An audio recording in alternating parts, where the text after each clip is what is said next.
and welcome back to another episode of The Architecture of Health. I'm Deb Voisin. This week, let's talk a little bit more about sitting. I end up mentioning it with almost every guest who talks about movement and health because it's the movement that we do the most often. And yet, these overly simplified statements like sitting is the new smoking come out without the nuance that lets us take right action. And that's what I want to talk with you about today. Whether is sitting really the new smoking? Let's talk about that. Well, first, let's talk about smoking. I had maybe a 6 months or a year where I smoked a cigarette a day when I was, 19, trying to be this artistic hippie DJ, whatever. Hand rolled, fresh tobacco. Sure, there were some chemicals, but I was never addicted to it. But I'm not really the addictive type of person. So yet I've seen people that got hooked on smoking and how their teeth rotted out and their lungs, the lung problems. So I don't want to make light of how addictive and dangerous smoking can be. But I don't think sitting and smoking are the right analogy here. But while we're here, so what drives the smoking? I'm sure there are many levels, but one of the ones that biohackers talk about as a motivation for smoking is the nicotine payload, and that it's the nicotine that can be addictive. And yet nicotine does have some neuroprotective, brain protective benefits. And some biohackers even take nicotine to improve their focus. So if there was something good about smoking, it might be a small, a limited dose of nicotine. And if we look at, I would say, okay, here, this is so hilarious. The healthiest thing about smoking is the fact that you have to get up and go outside to do it. It makes you get up from sitting. It makes you go outside. That's a great benefit. It gives you a reason to take a break. That's a health benefit. But there's also this other gem. So let's unpack sitting. If there's this current fear mongering around sitting, let's unpack, like, what is the essence of sitting that is making us want to do it? When does it become dangerous or too much?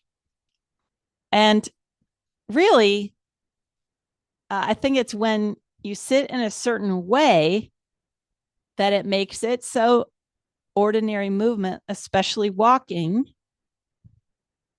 going up and down stairs, getting up and down from the ground, playing with your kids. If you do it enough that it interferes with the quality of your ordinary movement. Now, this is nuanced, though, because you can, okay, and it's how you do it. I was lucky to study sort of the culture of sitting, the long view, with several different teachers starting in my 20s. So that was like 30 years ago. And seeing that there was this moment in history when the mass production of goods and media happened. All of a sudden, with the industrialized production process, chairs weren't either these little simple wooden work stools that were low to the ground, but as kind of a display, a flex. And the designers started to play with a form that could also make the butt sort of slide under. So if it would cause the human form to have this tucked butt, and while they leaned back in this partial recline. That's also around the time runway models, the first runway model ever that, no, I won't even say that, but one of the first figurines that you can find with hips pushed forward in the way they walked, those were around the same times as this evolution of how chairs were being produced.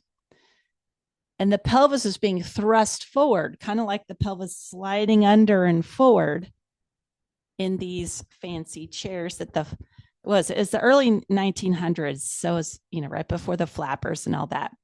You start to see the first evidence photographically in France at a fashion show of a fashion model, I think, actually, where her hips are thrust forward.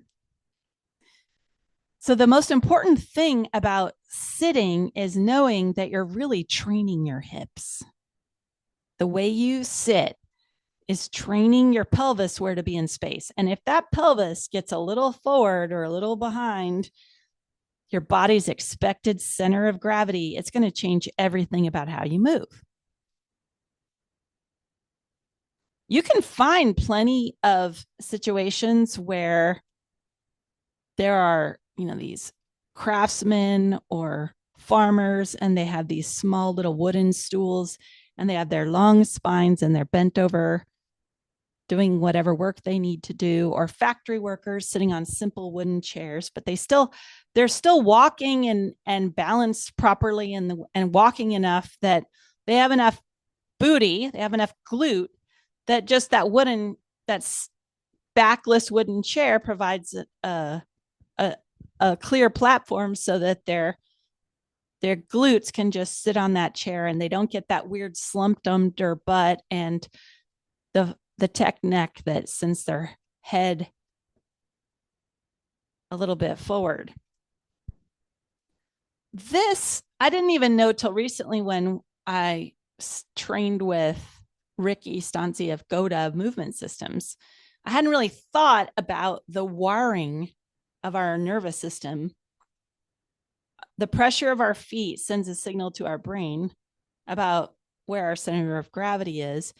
And one of the hypotheses that his program proposed was that if we're training the pelvis to get in front of the head while we sit, that's how it's going to run, walk, jump, everything else. And that doesn't work. Our design is primarily to move forward through space. And that means our behind needs to be behind. I learned that clearly from Esther Gokle. Get your behind behind you. That lets the spine be this long, elegant, and free structure that can help us locomote healthfully forward. Now, there's more to it than all this, because we are surrounded by these squishy chairs that assume pushing the hips in front is what we want to do, because they're all made, they're one size fits all, right? The tall guys, oh, the poor tall guys. They're trying to work with these chairs that don't know what to do with them. They end up getting this scrunched under butt thing a lot. They're also trying to be at the height of everyone else. So they're lowering their eyes to try to be with everyone else. So it's how we're sitting when we're sitting with that tucked under pelvis or it starts to slide in front. We're disrupting almost all of our natural movement patterns. So what do we do?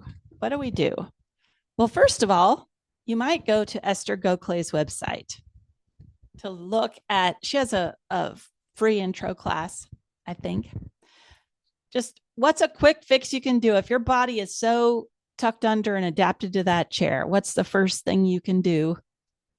And she has a nice class about how do you make your back nice and tall and long before you unroll up the back of your chair. In fact, maybe she has a lot more elegance to the whole thing than this, but one problem is, okay, I'm going to say more about what to do about this in a little bit. So just know, first of all, we have to start where we're at. And that is with if we're going to be leaning on some kind of a chair with our back, we need to declare how we want that thing to go. And we need to take ownership of that interaction, that piece of furniture. And then have a plan for how do I adapt towards not being dependent upon that. So this pelvis tucked under, hips slunked forward, head craning forward. This thing has a lot of risk. This is like smoking crack, I think. Because now, could someone live that way? Yeah, people do it all the time. Go to a nursing home and look at the most decrepit people. And if you pick and these are people who didn't even grow up with cell phones and a life of technology and hardly walking anywhere. If you pick out the worst of those and go, yeah, I can handle that. Can your family handle that? No, we're going to have a whole generation of people that if we don't change this around, it's just completely unsustainable. So the thing is, you can be a little bit of a nerd and slumped under and all that. But that means you can't be a regular athlete, probably without injury, at least not a very good one. That setup of how your body is working against itself, then you take into how you walk, run, jump, carry, all that other stuff. It affects how you stand. And maybe for the first 10 years, it's okay. Maybe for the first 20 years, it's okay. But really, guys, the behind is supposed to be behind without arching your back and lifting your chest. So number one is we start where we're at and we figure out how can we make the most of us leaning on a chair back. Number two, we decide what we want to adapt towards. We want to adapt towards where we can have our spine free floating more in space, except in a car. That's an exception. I'll talk about that later. And then number three, we find ways to use very restorative and aligned ground positions to help maintain the integrity of our lower limbs and our joints. That's kind of like going above just being able to sit on a chair without a back. In fact, these two feed each other.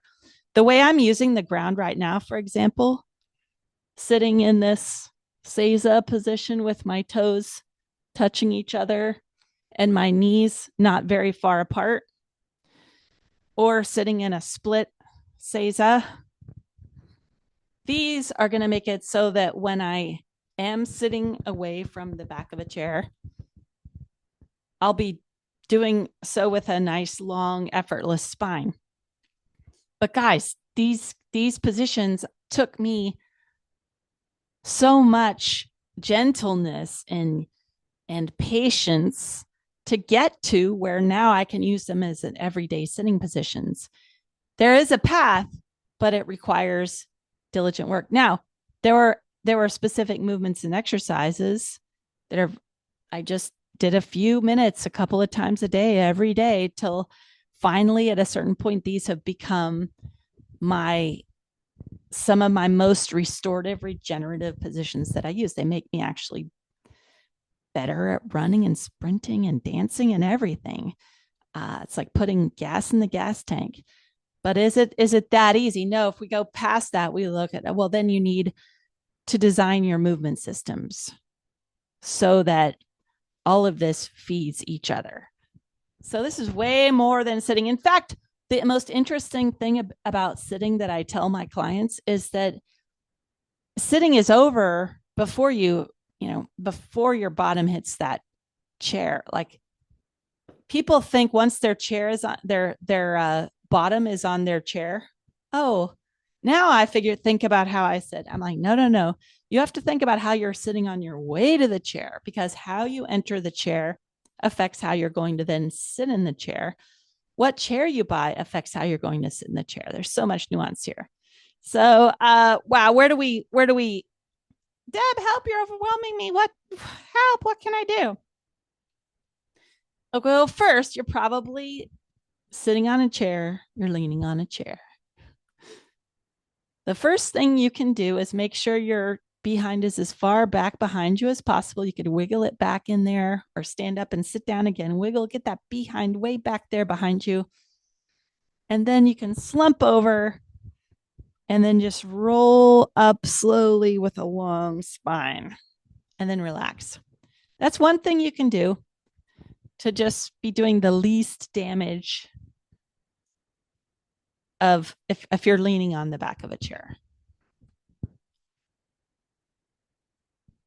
Second is you can scoot your way off the end of the chair.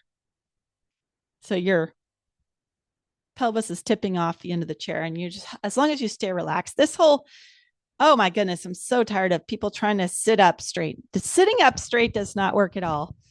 The only thing that works is really sitting down straight. And that takes a thoughtful unwinding and an ease. Okay, so that's one. Now, if you want more on number one, Esther Goklay's Stretch Sit Cushion is amazing because it's a reminder. When I drove my car 3 hours a day with the Goklay method, Stretch Sit Cushion, and I had a young child in a job, computer job, and drove 3 hours a day, I got an inch taller because I used the cushion to help me get this nice, balanced, elongated, deeply elongated spine, not a fake rib flare, fake sit up straight, not alternating just between slumping and arching and slumping and arching. This like authentically long version of me. That tool helped me a lot. I'll put a picture here. She's also got an intro class for this, for the Goklay method there. The second thing is we get our map together of where we want to go. And like I think I already said, in Japan, people sit like this for a reason. But they do have a whole culture designed around cleanliness and keeping the shoes out of the home and, you know, the way they eat. But their movement culture has something to be admired by us in the United States. We have 4 times the number of hip and knee replacements guys. They walk more. Definitely, I'm not saying the only answer is change how you sit. Walking more is good. But if you're sitting badly enough, you can't even walk. I was limping. It was, if you sit badly enough for long enough, you'll lose the ability to easily walk forward through space. And then you'll try to force your 10,000 steps in a day, and then you'll get your hip replacement. So let's clean it up on all fronts. So like this map of where you want to go is this position I'm in, this Seiza position, which took me a long time to rekindle in myself. Notice how hard it is for me to get my behind in front of my head. It's much more of a balanced resting position. Now, I can raise this up like in yoga classes with a yoga block. I can use a Seiza chair. There are all sorts of things I can do to make this a healthier position. And, you know, working with someone who helps you design your movement systems like me or Bam Lionheart's Primal Movement stuff, or go to Movement Systems has a free 4-week class on this groundwork stuff.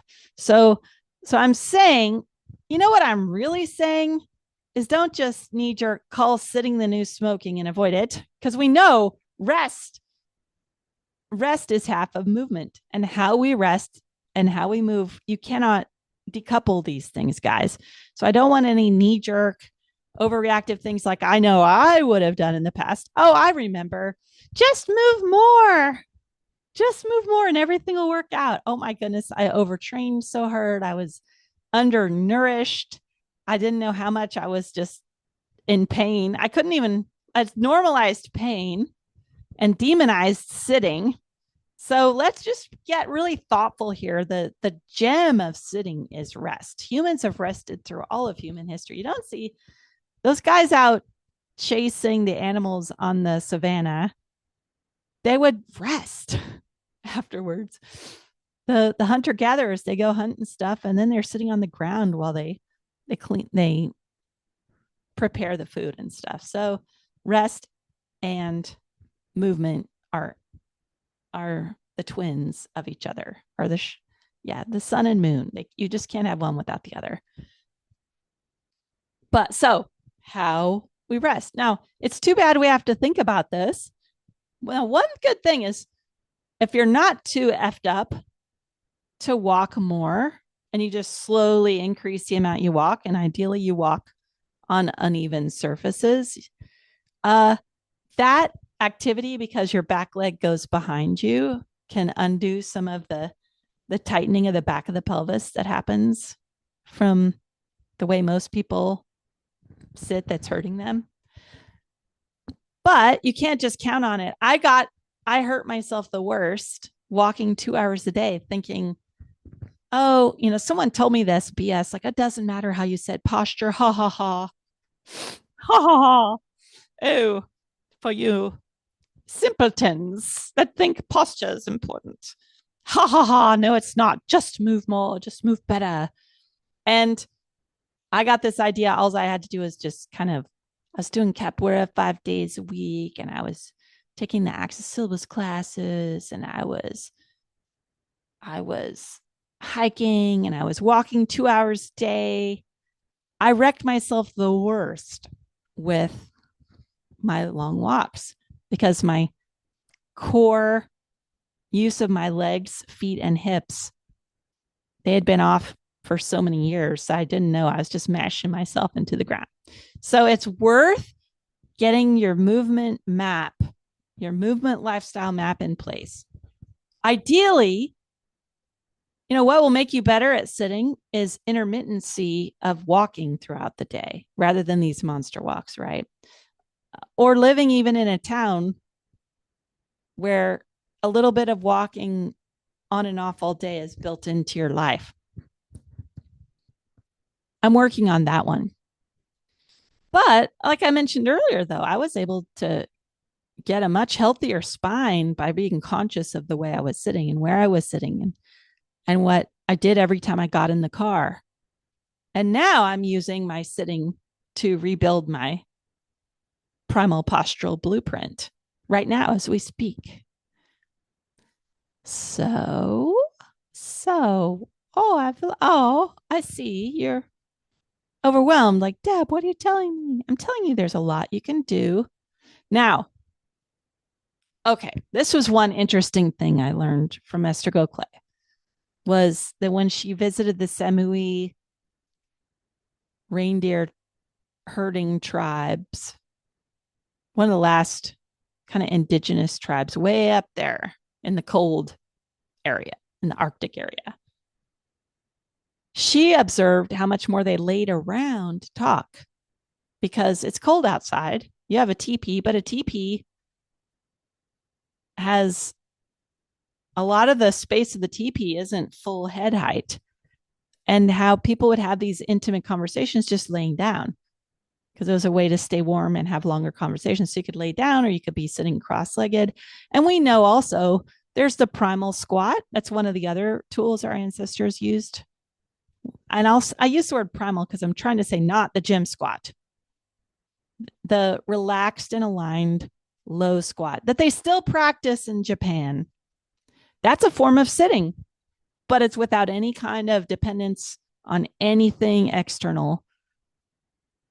But those people have cultivated that alignment for so many years of their life. And most of all, they didn't interrupt their natural movement patterns that they had as children with sitting in slumpy chairs for 8 hours a day at school at a certain age, or sitting in cars and not walking or not running for big chunks of their life. So the parts of the Japanese lifestyle we could still look at is people resting for the subway. Sometimes they're in a nice deep squat. They'll go to the bathroom, nice deep squat.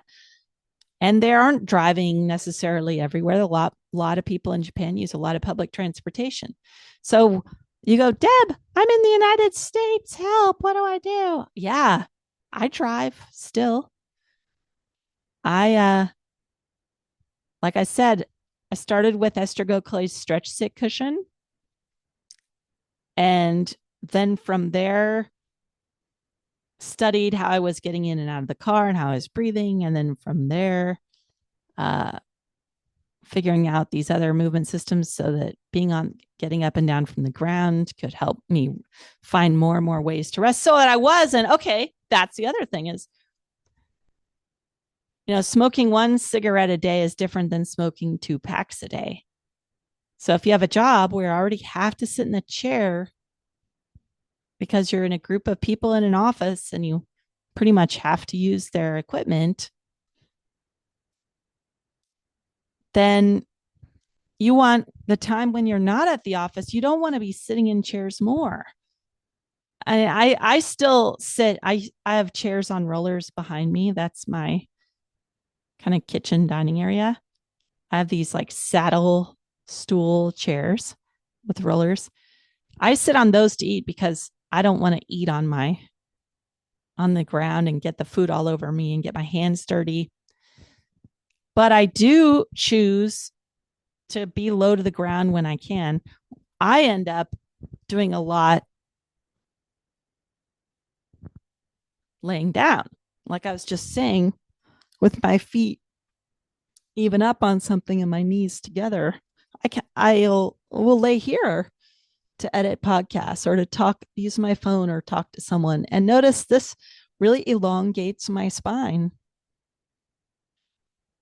Yeah, it just feels amazing. I don't do all this weird hip opening because I need hip closers to, walking is half hip opening, half hip closing. And it's one reason I replace some of my sitting with this. If I'm watching a movie, sometimes my son and I will both sit like this and we'll put the computer up here between us. Another way okay. So on this topic of reclining, that's one way to modify sitting is if you get in a position where you can professional video game chairs are there's a $99 one I got for my son many years ago. Oh my God, his posture. I mean, because we were able to use it, adjust it because of my expertise. But one of the most important parts was just that you could lean it back far enough that your head could rest on something. Part of the problem is our neck getting unsupported. Well, because the pelvis is off and the neck is off. So finding thoughtful and useful ways to recline, really let the weight of your head rest on something when you can, to keep this from this extra wasted effort of arching or this extra effort of clenching the neck. And there are thoughtful ways to do all of this. And if I was still in a corporate setting, in a group with all the desks, I would be doing 5 squats every hour, 5 toe squats, 5 primal toe squats every hour. I'd be getting up, going to the bathroom and getting water and talking to people, going up and down the stairs, taking a walk at lunch. There are all sorts of things I'd be doing and using whatever I could out of how to make sitting the best experience possible. So guys, that was kind of a long and winding road.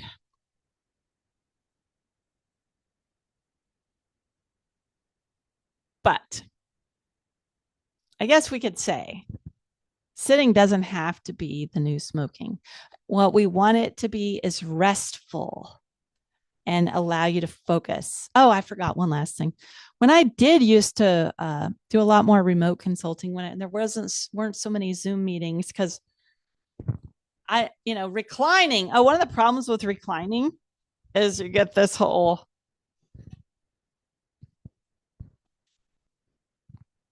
I can't even. I can't make myself look bad enough. That's such good news. I used to set up a ramp